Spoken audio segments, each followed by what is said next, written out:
little over a year ago, Treasury Secretary Henry Paulson, Federal Reserve Chairman Ben Bernanke, and SEC Chairman Chris Cox came to Congress with an urgent message. The American economy was on the brink of total collapse, and they needed $700 billion taxpayer money to stop it.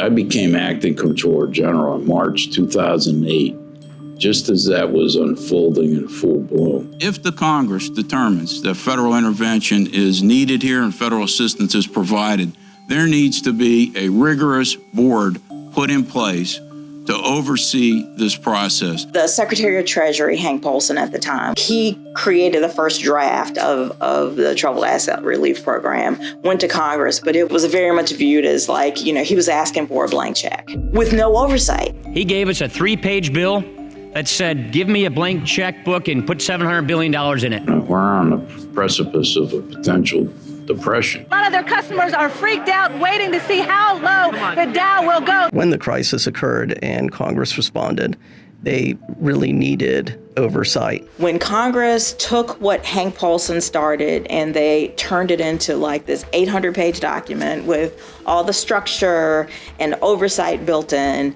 they had that role for GAO. And in it included for GAO to do 60-day reports. Every 60 days, every 2 months, put a report together. We needed to have stood up an office at the Treasury Department to provide oversight. A lot of people didn't think we could do that, internally. And I said, no, we're going to do it. So I remember talking to Secretary Paulson, saying, you got to make a little room there for us at Treasury, because we have to be there.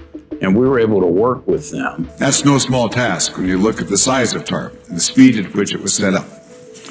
TARP remains one of the largest and most complex programs that the federal government has ever created. So the role of GAO in that setting is to look at how these programs are being established and how well are they being implemented.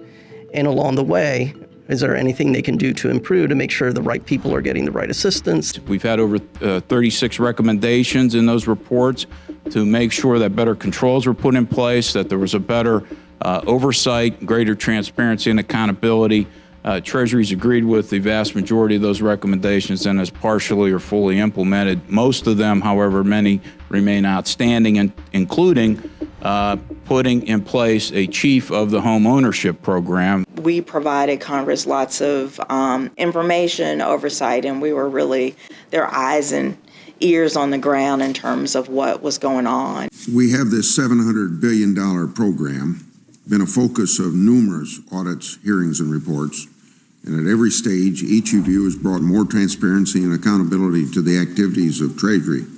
In short, you've kept Treasury honest, a critical service with so much taxpayers' money at stake. All three of you to exercise a very vigorous oversight. And I think the American taxpayers are very appreciative of that. We did play a role in making sure that they had a full set of safeguards in place to make sure that the financial institutions were living up to the terms of the agreements between the government and them.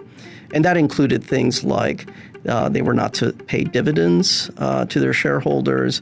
They were to limit executive compensation. And these were ways that we were protecting taxpayer interests. A lot of people were able to stay in their homes because of the legislation. I always call it one of the most popular but hated programs in American history. The banks repaid all the money with interest and warrants, dividends, and the automakers paid back, fair share of theirs, but not everything. I'm very proud of how GAO responded. With real-time auditing, we issued reports every 60 days for quite a while.